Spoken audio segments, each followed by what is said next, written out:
Shalom, puji Tuhan, selamat bergabung kembali dalam Sukacita Pagi. Mari kita kembali merenungkan firman Tuhan. Pagi ini, saudara, saya mau mengajak kita melihat kembali pernyataan Rasul Paulus di dalam surat Roma, pasal yang ke-8 ayat yang ke-6 dikatakan demikian.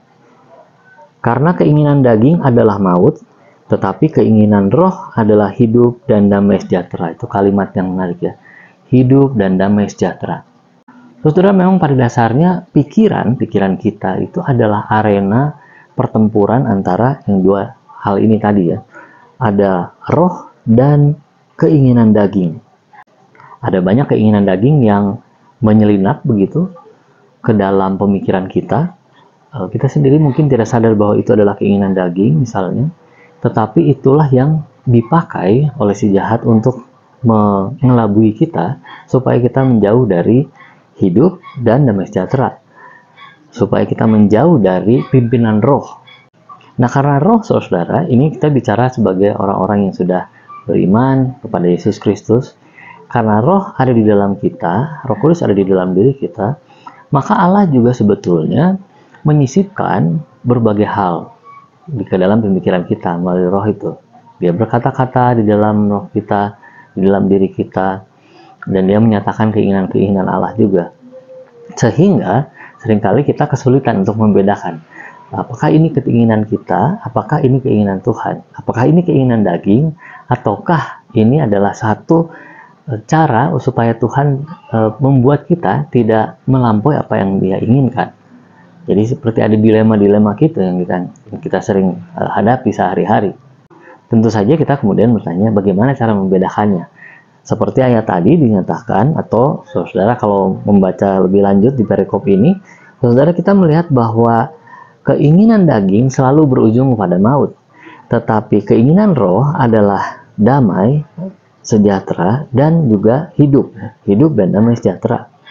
Jadi saudara, kalau dorongan-dorongan itu berujung pada perseteruan, pada perpecahan, pada kedukaan, kecelakaan, dan macam-macam hal-hal lain, yang membawa duka cita, membawa beban-beban rohani, bahkan juga membuat kita menjadi semakin jauh dari hubungan dengan Allah, sudah bisa dipastikan bahwa itu adalah pimpinan kepada maut.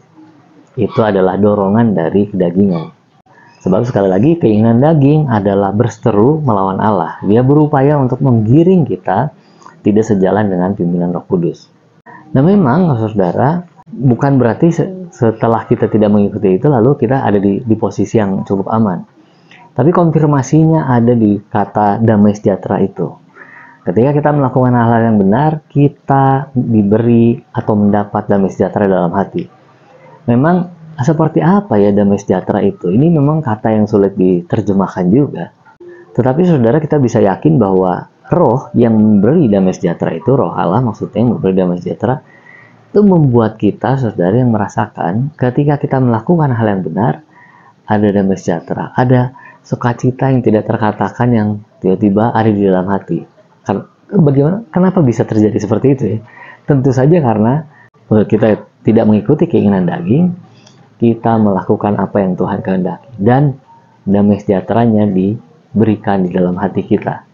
Kita tidak membiarkan dorongan-dorongan berdosa membuat kita semakin jauh terperosok dalam pemikiran, bahkan dalam tindakan itu. Tapi ketika kita menjauh dari itu semua, saudara, damai sejahtera diberikan dalam hati kita. Itulah juga sebabnya ketika kita yang tadinya atau sebelum kita bertobat, kita membiarkan diri dipimpin oleh kedagingan, tetapi setelah kita bertobat, saudara, kita membiarkan diri dipimpin oleh Roh Kudus. Saudara, panggilan pagi ini bagi kita semua, mari kita melanjutkan hidup yang menjauhi dari kedagingan, tetapi semakin setia pada hidup yang memberi damai sejahtera itu. Bukan sewaktu nanti ketika kita bertemu dengan Allah di surga, tetapi sudah sejak hari ini kita mau ambil komitmen untuk terus mengikuti pimpinan Roh Kudus, supaya damai sejahteranya tinggal dan mengkonfirmasi bahwa kita memang melakukan hal-hal yang benar di hadapan Allah. Amin. Mari kita berdoa, saudara. Terima kasih Allah Bapa, terima kasih untuk firman Tuhan yang kami renungkan bersama-sama.